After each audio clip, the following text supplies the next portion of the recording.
Welcome to भाई की बढ़ाई सब्सक्राइबर, और जिन्होंने नहीं किया वो कर दो। कर दिया, चल पढ़ाओ। और दोस्तों, क्या हाल चाल है? आज का जो चैप्टर है इसे पढ़ के तुम्हें शॉक लग सकता है, क्योंकि इसका नाम है इलेक्ट्रिसिटी। कितना बेकार जोक था। वैसे सच्चाई तो ये है, इसे पढ़ोगे तो शॉक तो नहीं लगेगा, लेकिन अगर नहीं पढ़ोगे तो पक्का रिजल्ट आने के बाद पहले घर वालों को शॉक लगेगा, फिर वो तुम्हें तगड़ा वाला 440 वोल्ट का शॉक दे देंगे। चलो तो शुरू करते हैं। इलेक्ट्रिसिटी के बारे में तो सबको पता होगा यहाँ पे।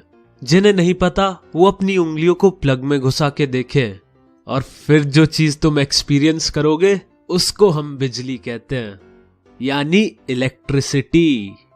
और हाँ, असली में मत करना। अगर करना हो तो वो मच्छर मारने वाले रैकेट के साथ ट्राई करना। तो हमें ये तो पता है कि दो टाइप के चार्जेस होते हैं, पॉजिटिव और नेगेटिव। तो जब ये चार्जेस एक तार से जाते हैं तब इलेक्ट्रिसिटी प्रोड्यूस होती है। तो पॉजिटिव चार्ज होता है प्रोटॉन्स में और नेगेटिव होता है इलेक्ट्रॉन्स के पास। तो अब मैं तुम्हें कुछ एक्स्ट्रा बातें बताऊंगा जो सिलेबस से बाहर हैं। ये थोड़े से हाई लेवल की बातें हैं, तो ध्यान से सुनना। एक्चुअली में ये जो तार होते हैं इन सब में इलेक्ट्रॉन्स मूव करते हैं, यानी नेगेटिव चार्ज मूव करते हैं। मान लो ये तार है जो ए से बी प्लेस तक जाता है, और यहां इलेक्ट्रिक करंट का डायरेक्शन भी ए से बी है। तो जब हम कहते हैं कि इलेक्ट्रिसिटी ए से बी जा रही है, तो हम मानते हैं कि पॉजिटिव चार्ज ए से बी प्लेस तक जा रहा है। लेकिन असलियत तो ये है कि पॉजिटिव चार्ज यानी प्रोटॉन्स तो कभी मूव ही नहीं करते, बल्कि इलेक्ट्रॉन्स मूव करते हैं। यानी यहां पे इलेक्ट्रॉन्स बी प्लेस से ए प्लेस जा रहे हैं, जिसकी वजह से इलेक्ट्रिक करंट प्रोड्यूस हो रहा है। तो जब इलेक्ट्रिसिटी डिस्कवर हुई थी तो उन साइंटिस्ट लोगों को ये बात पता नहीं थी कि इलेक्ट्रॉन्स मूव हो रहे हैं, तो उन्होंने माना कि प्रोटॉन्स मूव हो रहे हैं, और तब से ये सब गलत डायरेक्शन वाली प्रथा शुरू हो गई। और इस प्रथा को हम यहां भी इस चैप्टर में कंटिन्यू करेंगे। चलो तो चैप्टर पर। दोस्तों, इलेक्ट्रिसिटी या इलेक्ट्रिक करंट होता है कि कितना चार्ज फ्लो कर रहा है एक सेकंड में, या यूं कह लो electric current is the rate of flow of electric charges. तो इलेक्ट्रिक करंट का फॉर्मूला हो जाएगा electric current equals to charge upon time. और हम इलेक्ट्रिक करंट को I और चार्ज को Q और टाइम को T से रिप्रेजेंट करते हैं, और इनकी SI यूनिट होती है सेकेंड, चार्ज की कूलम और इलेक्ट्रिक करंट की एम्पियर। यहां पे हम कूलम को C और एम्पियर को A से भी रिप्रेजेंट कर देते हैं, जैसे सेकंड को हम S लिखते हैं। दोस्तों, एक एम्पियर का करंट तब आता है जब एक कूलम चार्ज एक सेकंड में ट्रांसफर हो जाए। और तुम्हारी जानकारी के लिए मैं बता देता हूं कि एक कूलम 6 × 10⁻18 इलेक्ट्रॉन्स के चार्ज के बराबर होता है। चलो अब एक बढ़िया सा क्वेश्चन करते हैं। एक तार से 2 एम्पियर का इलेक्ट्रिक करंट फ्लो कर रहा है, और ये फ्लो करता है 2 मिनट के लिए। तो बताओ उस तार से कितना चार्ज पास हुआ?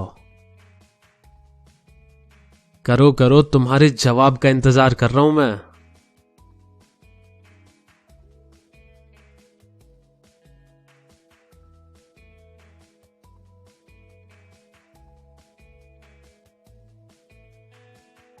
चलो अब देखते हैं कि तुम्हारा आंसर सही था या नहीं। तो हमें गिवन है कि इलेक्ट्रिक करंट है 2 एम्पियर और टाइम है 2 मिनट्स, जो कि 120 सेकंड्स के बराबर होता है। याद है ना, हमेशा चीजों को SI यूनिट में कन्वर्ट करना होता है। हाँ, तो चार्ज हम निकाल सकते हैं इसी फॉर्मूले से जो अभी हमने सीखा था, I = Q/T, यानी current equals to charge upon time. और यहां से आ जाएगा charge equals to current into time. अब वैल्यूज डाल दो I और T की, 2 × 120 यानी 240 कूलम चार्ज ट्रांसफर हुआ उस तार से। यार ये तो अच्छा खासा चार्ज है और मुझे भी अब अपनी बैटरी चार्ज करनी पड़ेगी। बहुत थक गया हूं मैं।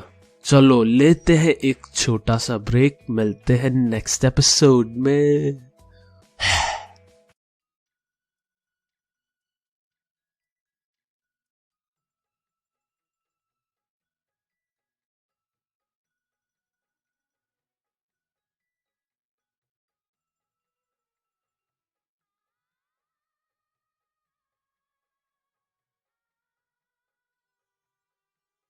know what? वेलकम टू भाई की बढ़ाई सब्सक्राइबर, और जिन्होंने नहीं किया वो कर दो। कर दिया, चल पढ़ाओ। यार तो अभी जो हमने एक ब्रेक लिया था, तब पक्का तुम्हारे दिमाग में एक सवाल उठा होगा, यार ये इलेक्ट्रॉन्स फ्लो क्यों होते हैं तारों से या किसी और कंडक्टर से? तो सिंपल है यार, जैसे पाइप से पानी फ्लो होता है वैसे ही इलेक्ट्रॉन्स तारों से फ्लो हो जाते हैं, और ये सब होता है प्रेशर की वजह से। और इस इलेक्ट्रिक प्रेशर के डिफरेंस को हम पोटेंशियल डिफरेंस कहते हैं। तो जब भी पोटेंशियल डिफरेंस क्रिएट होता है तो इलेक्ट्रॉन्स मूव करना शुरू कर देते हैं। ये पोटेंशियल डिफरेंस बैटरी, सेल जैसी चीजें क्रिएट करती हैं। तो इलेक्ट्रिक पोटेंशियल डिफरेंस की डेफिनेशन है, it is the work done to move a unit charge from one place to another. यानी इलेक्ट्रिक पोटेंशियल डिफरेंस उस वर्क डन के बराबर होता है जो वो 1 कूलम चार्ज को ट्रांसफर करने के लिए करते हैं एक जगह से दूसरी जगह तक। और इधर से हमें पोटेंशियल डिफरेंस बिटवीन 2 पॉइंट्स का फॉर्मूला भी मिल जाता है, जो कि है वर्क डन अपॉन चार्ज के बराबर। पोटेंशियल डिफरेंस को हम V से भी रिप्रेजेंट करते हैं और इसकी SI यूनिट होती है वोल्ट। तो अब हम कह सकते हैं कि जब एक जगह A से दूसरी जगह B पर हमें 1 कूलम चार्ज को ट्रांसफर करते हैं और उसे ट्रांसफर करने के लिए 1 जूल का वर्क डन करते हैं, तो इसका मतलब है कि उन दोनों पॉइंट A और B में 1 वोल्ट का पोटेंशियल डिफरेंस है। चलो तो बढ़िया, अब इसी बात पे एक प्रॉब्लम को सॉल्व करते हैं हम। पॉइंट A और B में 10 वोल्ट का पोटेंशियल डिफरेंस है, तो ये बताओ कि 4 कूलम चार्ज को A से B पहुंचाने में कितना वर्क करना पड़ेगा। चलो दौड़ाओ अपने दिमाग के पहिए और जल्दी से फटाफट आंसर दे दो मुझे।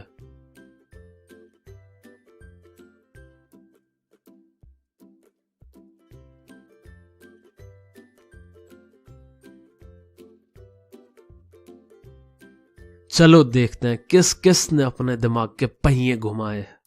यारो हमें पोटेंशियल डिफरेंस का तो पता है, जो कि है 10 वोल्ट, और हमें चार्ज भी पता है 4 कूलम। हमें बस वर्क डन निकालना है, और अभी अभी हमने फॉर्मूला पढ़ा ही था, V equals to W upon Q, जो हो जाएगा W equals to V into Q। तो बस अब वैल्यू डालो और अपना आंसर आ जाएगा 10 इंटू 4 यानी 40 जूल्स। अरे भैया 40 जूल्स तो बहुत ज्यादा वर्क होता है। बोल के ही थकावट सी महसूस हो रही है मुझे तो अपने शरीर में। चलो करते हैं थोड़ा सा आराम, मिलते हैं अगले एपिसोड में।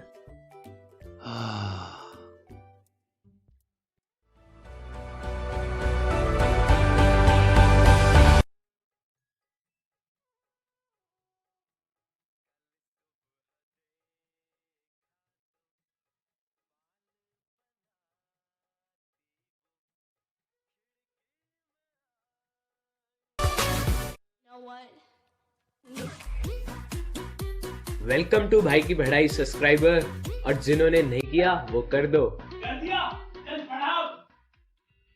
तो यारो इस चैप्टर में हमें बहुत सारे डायग्राम देखने को मिलेंगे, और क्या पता हमें 1-2 डायग्राम बनाने भी पड़ जाएं। तो रेडी हो जाओ अपनी ड्राइंग स्किल्स के साथ। तो एक इलेक्ट्रिक सर्किट में ज्यादातर जो चीजें होती है वो होती है battery, cell, switch, wires, bulb, resistor, ammeter और वोल्टमीटर। तो सबको पता होगा सेल क्या होता है, बल्ब क्या चीज है, और वायर्स और स्विच भी सभी ने देख रखे होंगे। तो अभी जो 3 चीज हमें नहीं पता वो है रेजिस्टर। चलो इसको तो हम अगले एपिसोड में देखेंगे, लेकिन एमीटर और वोल्टमीटर को अभी समझ लो। एमीटर वो डिवाइस है जो सर्किट में कितना करंट दौड़ रहा है उसको मेजर करता है। जैसे जब गाड़ी चलती है तो स्पीडोमीटर हमें स्पीड दिखाता है, ऐसे ही एमीटर हमें करंट दिखाता है। और रही बात वोल्टमीटर की, तो ये हमें 2 पॉइंट्स के बीच का पोटेंशियल डिफरेंस बताता है। और एक खास बात याद रहे, एमीटर हमेशा सीरीज में लगता है और वोल्टमीटर हमेशा पैरेलल में। सर्किट में सीरीज और पैरेलल क्या होते हैं ये मैं तुम्हें बाद में बताऊंगा। तो चलो अब देखो इन सब को हम कैसे कैसे ड्रॉ करते हैं। पहले सेल को हम ऐसे ड्रॉ करते हैं। ये बड़ा वाला डंडा सेल की पॉजिटिव साइड को रिप्रेजेंट करता है और छोटा वाला डंडा नेगेटिव साइड को। प्लीज तुम इन डंडों को बराबर मत बना देना, वरना एग्जामिनर इन्हीं डंडों से डांडिया खेलेगा और तुम्हें बढ़िया सा ठेंगा दिखा देगा। और अब जब हमें ग्रुप ऑफ सेल या बैटरी दिखानी होती है तो हम ये ड्रॉ करते हैं, और स्विच के लिए इसे। लेकिन इसका मतलब होता है कि स्विच ऑफ है, और जब हम इसमें एक डॉट या बिंदी लगा देते हैं तो इसका मतलब होता है कि स्विच ऑन है।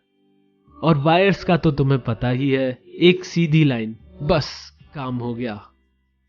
और बल्ब के लिए हम इसे ड्रॉ करते हैं। पता नहीं क्यों मुझे बल्ब बनाने में बड़ा मजा आता है, ऐसा लगता है मेरी बत्ती जल गई। और रेजिस्टर शो करने के लिए हम एक जिगजैग लाइन ड्रॉ करते हैं। और वोल्टमीटर और एमीटर को रिप्रेजेंट करने के लिए हम एक गोला बनाते हैं और उसमें V और A लिख देते हैं।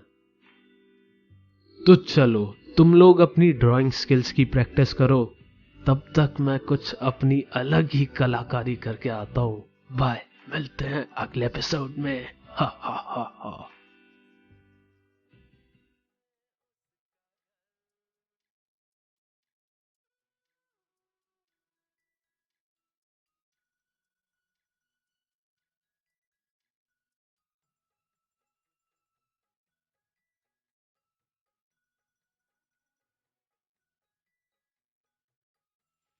You know what?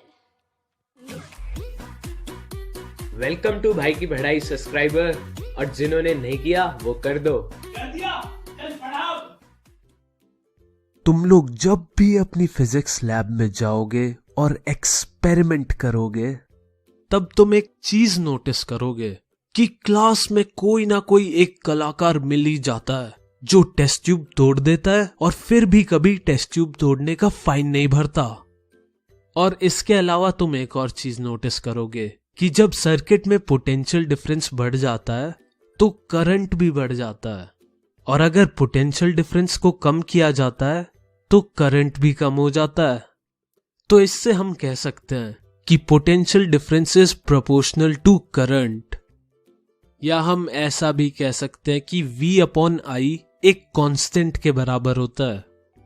तो इस कांस्टेंट को हम रेजिस्टेंस कहते हैं और इसको हम R से रिप्रेजेंट करते हैं। रेजिस्टेंस की SI यूनिट होती है ओम, और ओम को हम इस सिंबल से रिप्रेजेंट करते हैं।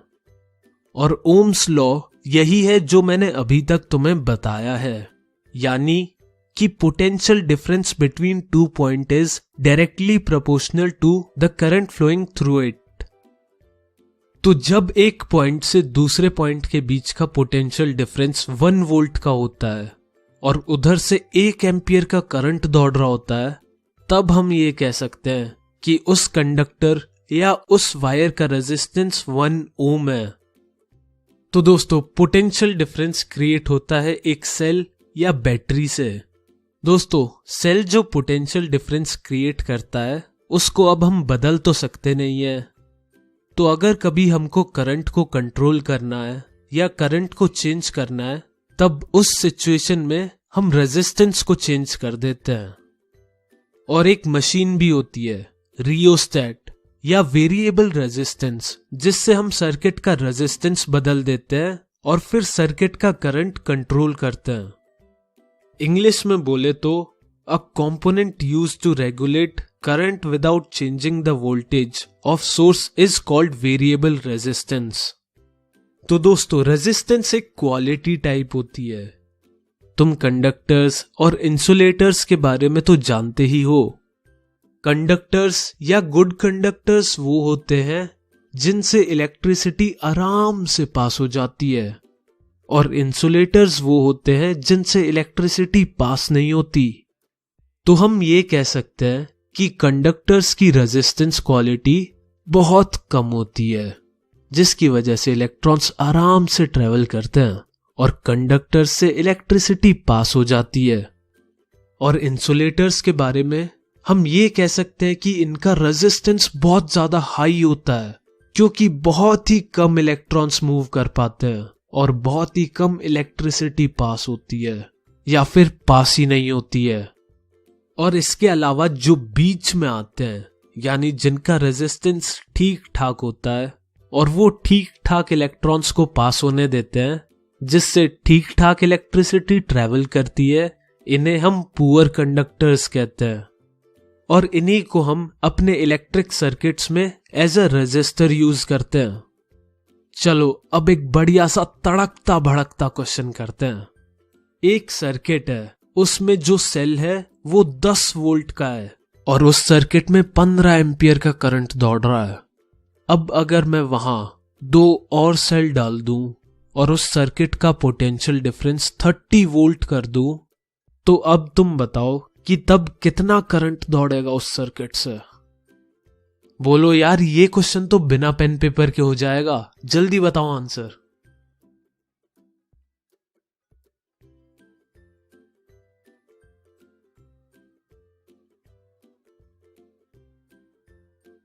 हाँ, बिल्कुल सही, 45 एम्पियर। ये आंसर आया ओम्स लॉ से। हमें पता है वोल्टेज और करंट प्रोपोर्शनल होते हैं, यानी वोल्टेज अपॉन करंट हमेशा कांस्टेंट रहेगा। तो हम कह सकते हैं V1 upon I1 equals to V2 upon I2। और हमें पता है V1 10 वोल्ट है और V2 30 वोल्ट है और I1 15 एम्पियर है।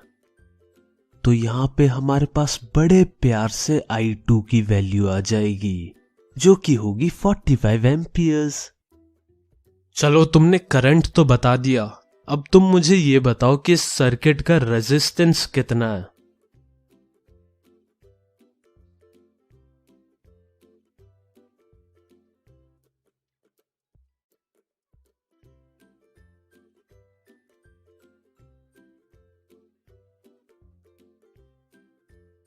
अरे बिल्कुल सही, 2/3 ओम।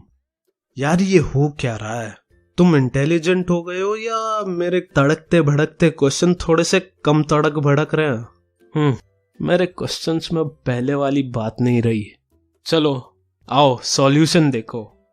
अभी अभी हमने ओम्स लॉ वाला फॉर्मूला देखा था, V/I इक्वल्स टू R, यानी रेजिस्टेंस होता है वोल्टेज अपॉन करंट। तो बस पोटेंशियल डिफरेंस डाल दो, जो कि है 10 वोल्ट और करंट है 15 एम्पियर। और अब थर्ड क्लास की मैथ्स कर लो और यहां से हमारे पास सीधा सीधा आंसर आ जाएगा 2/3 ओम्स। चलो यार, मैं इतनी देर से सो के थक चुका हूं, तो मैं सोच रहा हूं थोड़ा सा रेस्ट कर लूं और थोड़ी देर और सो जाऊं। चलो बाय, मिलते हैं अगले एपिसोड में।